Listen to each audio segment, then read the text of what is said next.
सभी परीक्षाओं के लिए टॉप 50 प्रश्न आप लोगों के बीच आ रहा है। तो ये वीडियो आप लोग के लिए बहुत ही इम्पोर्टेंट है।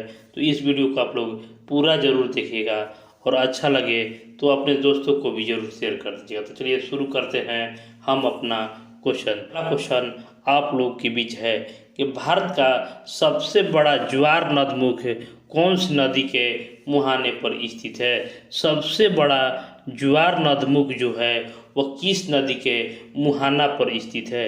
उत्तर हो जाएगा गोदावरी नदी।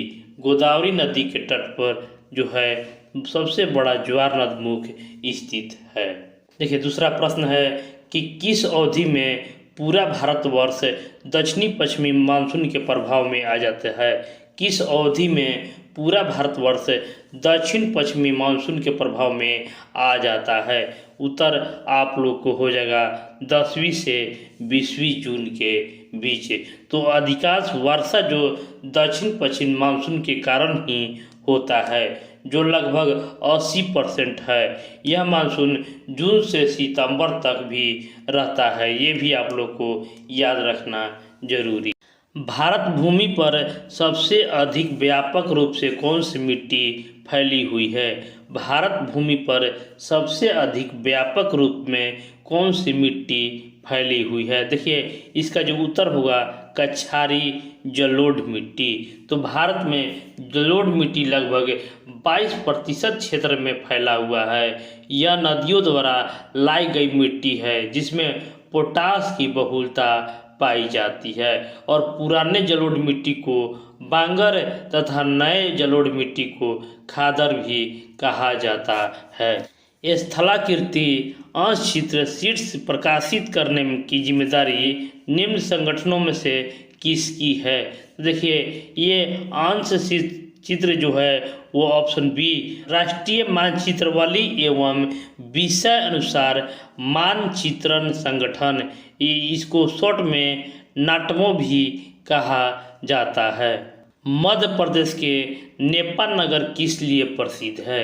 मध्य प्रदेश के नेपाल नगर जो है किस लिए प्रसिद्ध है। तो ये हो जाएगा अखबारी कागज के लिए।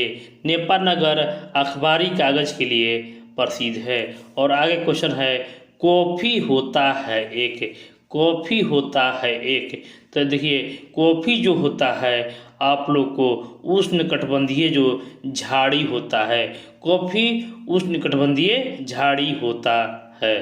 विश्व की सर्वोत्तम कपास की किस्म को क्या कहा जाता है। विश्व की सर्वोत्तम कपास की किस्म को क्या कहा जाता है। तो देखिए सर्वोत्तम जो कपास होता है वो छोटे रेशे वाली भारतीय जो कपास होता है उसको विश्व की सर्वोत्तम कपास भी कहा जाता है। देखिए यह काली मिट्टी में होता है और यह 21 डिग्री से 27 डिग्री के बीच तापमान तथा 75 से 100 सेंटीमीटर तक के वर्षा की आवश्यकता पड़ती है। अर्थशास्त्र के जनक किसे कहा जाता है। अर्थशास्त्र के जनक किसे कहा जाता है। देखिए अर्थशास्त्र के जनक जो हैं वो एडम स्मिथ है। तो एडम स्मिथ इस प्रश्न का उत्तर हो जाएगा। भारत में किस प्रकार की वाणिज्यिक बैंकिंग व्यवस्था है। भारत में किस प्रकार की वाणिज्यिक बैंकों की व्यवस्था है। देखिए वाणिज्यिक बैंक जो है वो मिश्रित बैंकिंग की व्यवस्था है। मिश्रित में होता है सरकारी और निजी दोनों मिक्स। दोनों वाणिज्यिक बैंक में होता है मिश्रित बैंकिंग। इनमें से किसके द्वारा भारत सरकार को सर्वाधिक राजस्व प्राप्त होता है। यानी भारत सरकार को किससे सर्वाधिक राजस्व प्राप्त होता है। इसका सही जवाब जो हो जाएगा उत्पादन शुल्क। सबसे अधिक जो राजस्व होता है वो उत्पादन शुल्क से ही आता है। नाबार्ड किसका नाम है। नाबार्ड जो है वो किसका नाम है। तो इसका जो उत्तर हो जाएगा कृषि सहायक विशिष्ट बैंक, जो कृषि के लिए कार्य करता है और उन्हें दीर्घकालीन ऋण भी देता है। ब्रह्मा प्रश्न है निम्न राज्यों में से किसमें भारत के कुल रेशमी कपड़े का 50% उत्पादन किया जाता है। देखिए निम्न है तो ऑप्शन भी देख लीजिएगा। कर्नाटक है, पश्चिम बंगाल है, जम्मू कश्मीर है और असम है। तो ये देखिए इसका जो सही जवाब होगा 50% रेशमी कपड़ा का उत्पादन होता है वो होगा कर्नाटक राज्य में। भारत में बैंकों को पहली बार राष्ट्रीयकरण कब हुआ था? भारत में बैंकों का पहली बार राष्ट्रीयकरण कब हुआ था? देखिए इसका जो सही जवाब होगा 1969 ईस्वी में। बैंकों का पहली बार राष्ट्रीयकरण 1969 में हुआ था। गांधीवादी अर्थव्यवस्था किस सिद्धांत पर आधारित है? गांधीवादी अर्थव्यवस्था किस सिद्धांत पर आधारित है? देखिए गांधीवादी जो है न्यासधारितों पर आधारित है। आगे क्वेश्चन है वर्ष 1829 ईस्वी में सती प्रथा को समाप्त करने का किसका योगदान जाता है? 1829 में सती प्रथा को समाप्त करने में किसका योगदान जाता है? तो इसका जो उत्तर हो जाएगा लॉर्ड विलियम बेंटिक। तो इसमें राजा राम मोहन राय का भी योगदान जाता है। तो इसमें अगर राजा राम मोहन राय हो, विलियम बेंटिक ना हो तो आप लोग राजा राम मोहन राय भी कर सकते हैं। निम्नलिखित में से विश्व बैंक का मुख्यालय कहाँ है? विश्व बैंक का मुख्यालय कहाँ है? तो विश्व बैंक जो है वो वाशिंगटन डीसी में स्थित है। विश्व बैंक वाशिंगटन डीसी। और शब्द चौथी सत्ता का प्रयोग किसके लिए होता है? चौथी सत्ता का प्रयोग किसके लिए होता है? तो इसका उत्तर हो जाएगा प्रेस और समाचार पत्र के लिए। नियमों का पालन कराना किसका कार्य होता है? नियमों का पालन कराना किसका कार्य होता है? उत्तर हो जाएगा न्यायपालिका का। नियमों को पालन कराना न्यायपालिका का कार्य है। नेक्स्ट है निम्न में से कौन सा भारत के संविधान द्वारा प्रत्याभूत मौलिक अधिकार है? भारत के संविधान द्वारा प्रत्याभूत मौलिक अधिकार कौन है? उत्तर हो जाएगा समानता का अधिकार। मौलिक अधिकार जो है वो समानता का अधिकार है। निम्नलिखित सूचियों में से किसके अंतर्गत शिक्षा आती है? शिक्षा किसके अंतर्गत आती है? तो शिक्षा जो होता है वो समवर्ती सूची के अंतर्गत आती है। शिक्षा केंद्र और राज्य दोनों के मिश्रित जो होता है उसी को समवर्ती सूची में रखा जाता है। जो व्यक्ति सांसद न हो क्या उसे मंत्री नियुक्त किया जा सकता है? तो इसका जो उत्तर होगा हाँ, पर उसे 6 महीने के भीतर संसद सदस्य बनना होगा। किस संवैधानिक संशोधन द्वारा नगरपालिका विधेयक पारित हुआ? किस संवैधानिक संशोधन द्वारा नगरपालिका विधेयक पारित हुआ? तो देखिए इसका जो सही जवाब होगा ऑप्शन डी 74वां संविधान संशोधन के द्वारा नगरपालिका विधेयक पारित हुआ था। आगे क्वेश्चन है निम्न में से किस परिस्थिति के अंतर्गत राज्यसभा को भंग किया जा सकता है? किस परिस्थिति के अंतर्गत राज्यसभा को भंग किया जा सकता है? तो देखिए इसका उत्तर जो हो जाएगा ऑप्शन डी होगा, क्योंकि राज्यसभा कभी भी भंग नहीं हो सकता है। उन अवशिष्ट मामलों पर जिनका केंद्रीय राज्य या समवर्ती सूची में उल्लेख न हो कौन विधि निर्माण कर सकता है?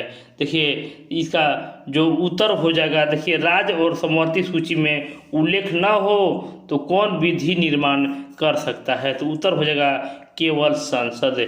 जिसका कोई उल्लेख नहीं है उसको जो निर्णय करेगा वो संसद करेगा। संसदों के वेतन का निर्णय कौन करता है? संसदों के वेतन का निर्णय कौन करता है? तो देखिए इसका उत्तर जो हो जाएगा खुद संसद। संसदों के वेतन का निर्णय खुद संसद ही करता है। और पृथ्वी के सबसे निकटतम कौन सा ग्रह कक्षा में रहता है? पृथ्वी के निकटतम कौन सा ग्रह कक्षा में रहता है? इसका जो उत्तर हो जाएगा ऑप्शन सी शुक्र। तो शुक्र जो है पृथ्वी के निकटतम ग्रह है। निम्न उत्पादों में से किसे ISI चिन्ह प्रदान नहीं किया जाता है? किसे जो होता है ISI चिन्ह प्रदान नहीं किया जा सकता है? इसका जो उत्तर होगा होजरी का माल जो होता है ISI चिन्ह प्रदान नहीं किया जा सकता है। जिस संवेष्टन प्रौद्योगिकी के कारण हरित क्रांति आई उसका मुख्य अंग क्या थे? देखिए उसका उत्तर हो जाएगा सिंचाई, जैव रासायनिक उर्वरक और अधिक उत्पादन करने वाले बीजों की किस्में के कारण हरित क्रांति आई।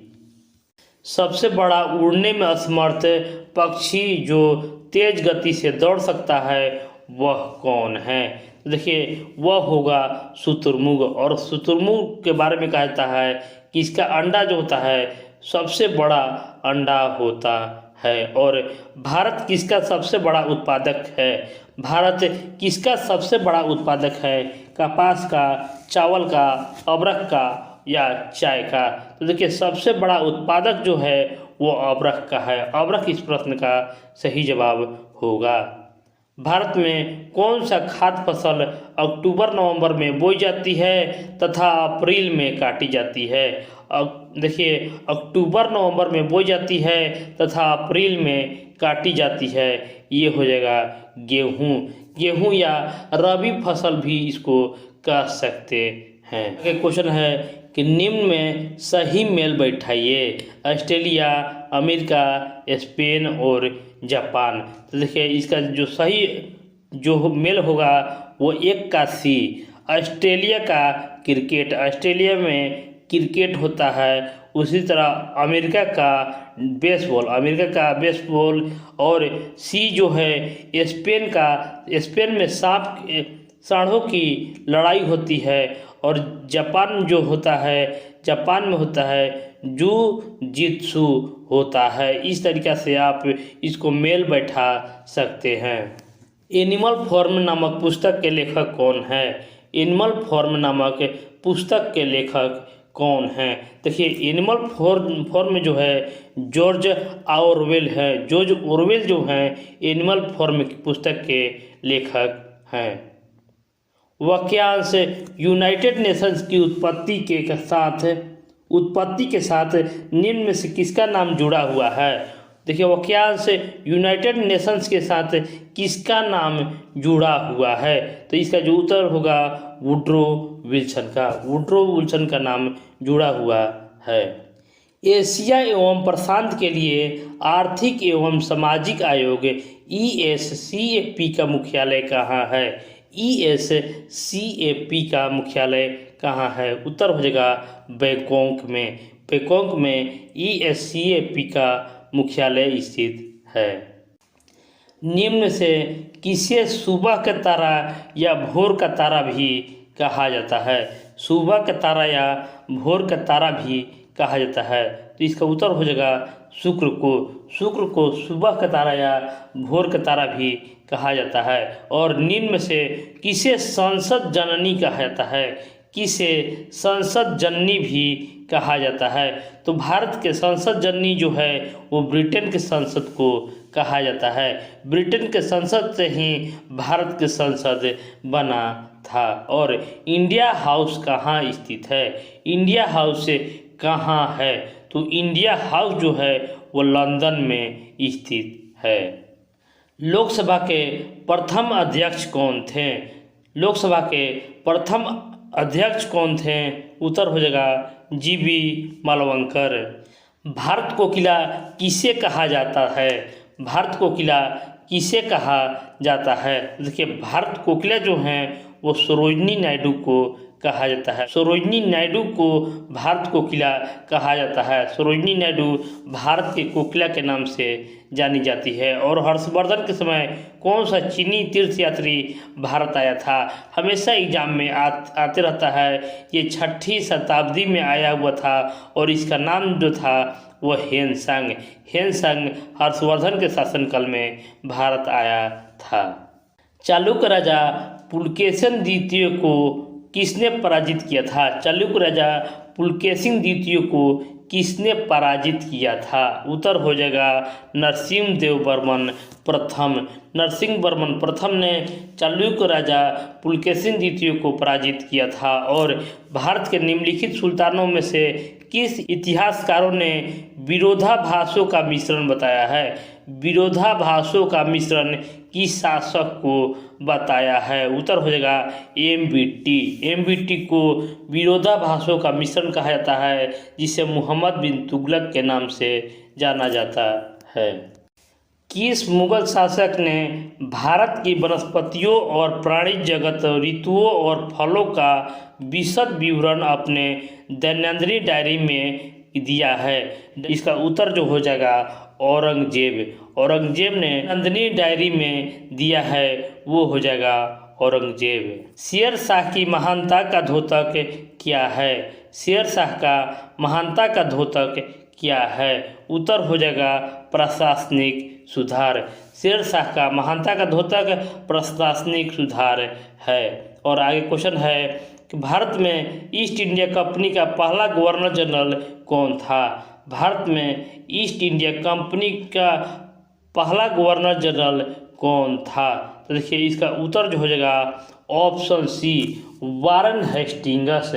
वारेन हेस्टिंग्स जो था वह पहला गवर्नर जनरल था, जो 1750 ईस्वी में कंपनी के एक क्लर्क के रूप में कलकत्ता आया था और अपने कार्य कुशलता के बदौलत कंपनी का गवर्नर जनरल बना था। और इन्होंने 1772 ईस्वी में प्रत्येक जिला में फौजदारी तथा दीवान अस्पतालों की स्थापना भी किया था। नेक्स्ट क्वेश्चन, इंग्लैंड का पहला प्रधानमंत्री कौन था? इंग्लैंड का पहला प्रधानमंत्री कौन था? उत्तर हो जाएगा रॉबर्ट वालपोल। रॉबर्ट वालपोल जो थे इंग्लैंड के पहला प्रधानमंत्री थे। और निम्न में से किसने सभी 3 गोलमेज सम्मेलन में भाग लिया? किसने सभी तीनों गोलमेज सम्मेलन में भाग लिया था? उत्तर हो जाएगा BR अम्बेडकर। BR अम्बेडकर ने तीनों गोलमेज सम्मेलन में भाग लिया था। और महात्मा गांधी का बारे में पूछे तो महात्मा गांधी दूसरे गोलमेज सम्मेलन में भाग लिए थे। निम्नलिखित सुमेल में बैठाएं खान अब्दुल गफ्फार खान, दादा भाई नौरोजी, मोहनदास करमचंद गांधी और रविंद्रनाथ टैगोर। महात्मा सीमांत गांधी भारत का भव्य वृद्ध पुरुष और गुरुदेव। तो देखिए इसका उत्तर जो होगा खान अब्दुल गफ्फार खान को सीमांत गांधी के नाम से जाना जाता है, और दादा भाई नौरोजी के वयोवृद्ध पुरुष के, और मोहनदास करमचंद गांधी को महात्मा गांधी के रूप में, और रविंद्रनाथ टैगोर को गुरुदेव के रूप में। तो ये आप लोग को बैठा लेना है कि 1 का 2 हो जाएगा। देखिए 1 का 2 सिर्फ A, B और D में है, मतलब कि A और C आपका नहीं होगा। दूसरा देखेंगे कि 2 का 3 होता है, अब बस 2 का 3 देख लेना है। देखिए B में है 2 का 3, इसमें देखिए 2 का 1 है, बस आप लोग को छाट लेना है, यही आप लोग का उत्तर हो जाएगा। तो इस तरह आप लोग को निकाल लेना है। और इस वीडियो का लास्ट क्वेश्चन लेकर उपस्थित है आप लोग के बीच। पृथ्वी की सबसे अंदर की सतह किस नाम से जानी जाती है? पृथ्वी की सबसे अंदर की सतह किस नाम से जानी जाती है? उत्तर हो जाएगा गुरुमंडल। गुरुमंडल इस प्रश्न का सही जवाब हो जाएगा।